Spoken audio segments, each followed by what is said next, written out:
we are making our prediction on who we believe could be poised to make a significant run in not only the Western Conference playoffs, but who is going to be able to make a run at the finals.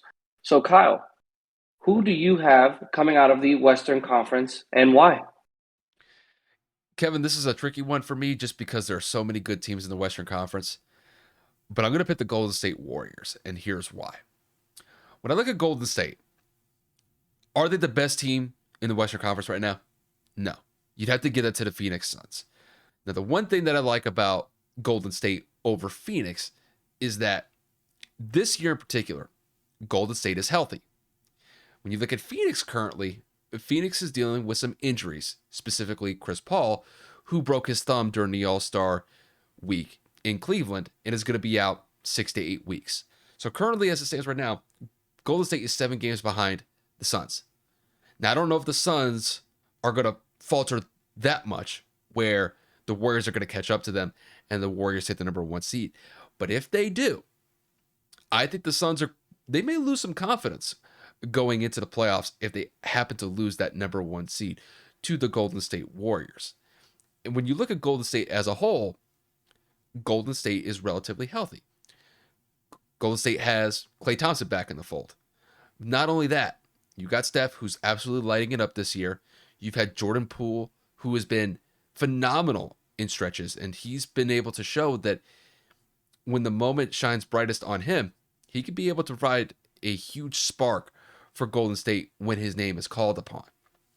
And not only that, I like some of the role players that they have at their disposal.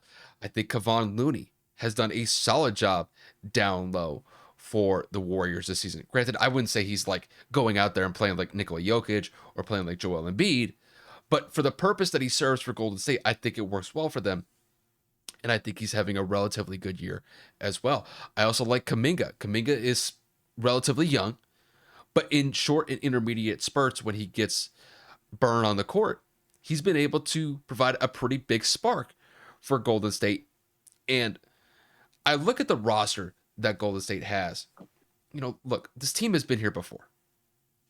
Steph, Draymond, Klay, they've won multiple NBA titles in the past. And when you look at Golden State recently, I wouldn't say that they are really like the top dog in the Western Conference anymore, or at least there's been a shift as far as what I think they used to be, just because they were the top dog for so long from 2014 to about 2018, 2019.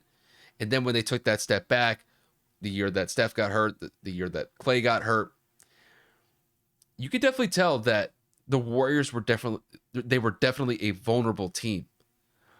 I don't think that's the case anymore.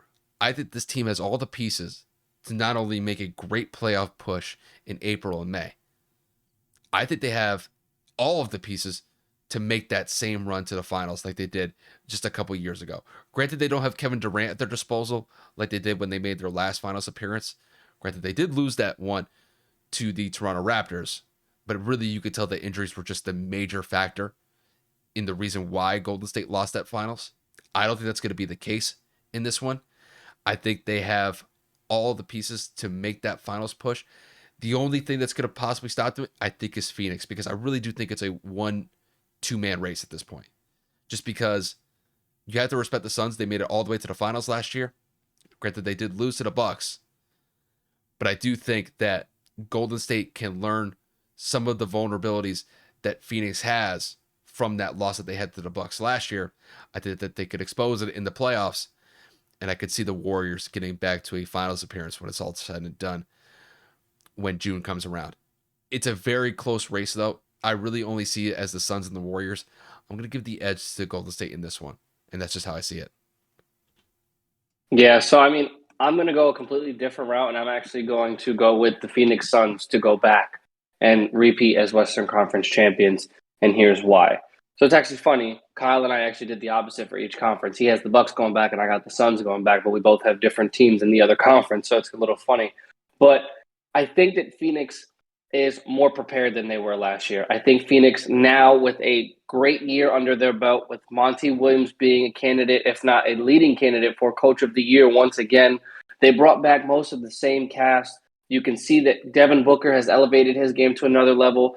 Chris Paul, when he comes back, I believe he's going to make significant difference and, again, have a big impact. Last year, he was hurt in the postseason and was dealing with a nagging injury with the shoulder and whatnot. I know that he said it was healed, but he did reveal that he was kind of dealing with it a little bit as games kind of progressed. There were moments where he had some pain, some discomfort. So I feel like as the season progresses and he gets back into a rhythm as the postseason kind of continues, I think that they're going to make another big run.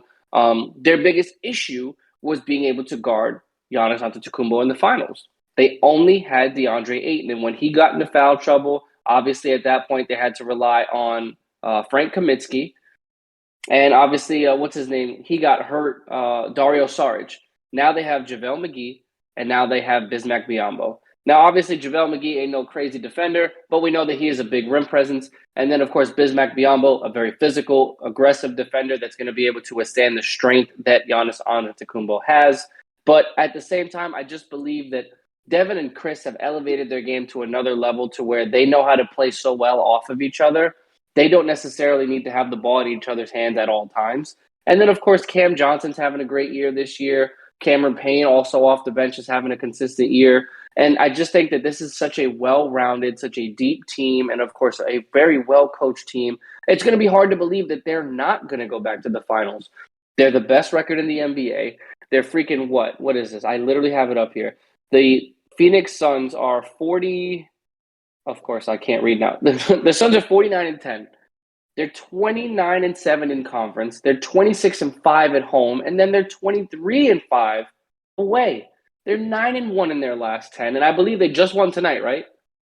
Yeah, they beat the Oklahoma City Thunder. So they're on a 9-game win streak. Are you like I get it, it's the regular season. I completely comprehend it. There's a whole nother month and a half to go of the regular season. But when you have a team this hot, this confident, rolling through, looking to get vengeance from the season before, a redemption year, which is technically what this season is because they've kind of kept the band pretty much together. I don't see anybody in the Western Conference stopping them. But I do agree that Golden State would probably be their best competition. I don't believe that Memphis is going to have enough of experience nor enough firepower to compete in a 7-game series against a high-powered offense like the Warriors and the Suns. The Jazz are too up and down, battling their own injuries. And then, of course, you have Dallas rounding out the number 5 seed.